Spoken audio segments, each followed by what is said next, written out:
2025-ci ildə Naxçıvan Muxtar Respublikasında rabitə, internet, elektron idarəçilik və poçt xidmətləri sayəsində mühüm irəliləyişlər əldə edilib.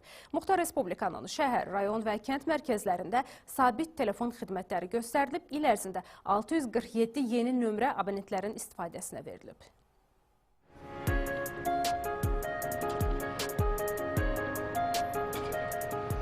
Ötən il 2148 abonentin internetə çıxışı təmin olunmuşdur.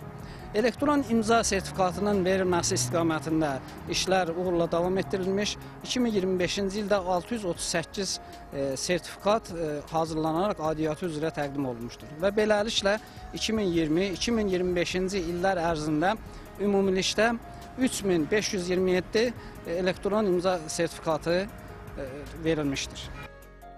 Rəqəmsal idarəçilik sahəsində idarələr arası elektron informasiya mübadiləsi sistemi layihəsi tamamlanaraq təsdiqlənib. Hazırda 61 qurum üzrə 600-dən artıq istifadəçi sənəd dövriyyəsi modulundan aktiv şəkildə istifadə edir. Sistemin təhlükəsizliyi təmin olunub, digər mərkəzi sistemlərlə inteqrasiya işləri aparılır. Dövlət qurumlarının internet resurslarının yenilənməsi və Qovaz domeninə köçürülməsi istiqamətində də işlər uğurla davam etdirilmişdir. Hesabat dövründə bir sıra qurumların saytları yenilənmiş, aparılan monitorinqlər nəticəsində təhlükəsizlik tələblərinə cavab verməyən 70-dən çox saytın sayt barədə məlumatlar müvafiq qurumlara bildirilmişdir. Eyni zamanda 45-dən çox sayt yenilənərək Astat.net hosting zonasına yerləşdirilmiş və domen ünvanı dəyişdirilmişdir. Bundan başqa post və rabitə xidmətləri sahəsində də işlər uğurla davam etdirilmişdir.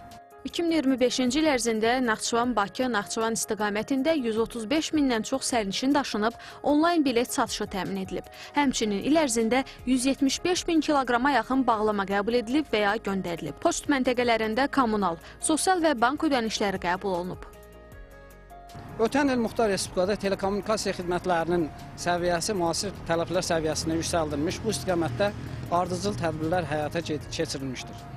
Görülən işlərin davamı olaraq Naxçıvan Muxtar Respublikasının Rəqəmsal İnkişaf və Nəqliyyat Nazirliyi tərəfindən Şərur rayonunun dağlıq ərazidə, mürəkkəb relyefdə yerləşən Havuş kəndində telekommunikasiya xidmətlərinin əlçatanlığı üçün infrastruktur layihəsi uğurla həyata keçirilmiş və Havuş kəndinin tarixində iş tərəfi olaraq həmin kəndin sakinlərinə ev telefonu və internet xətti çəkilərək istifadəyə verilmişdir.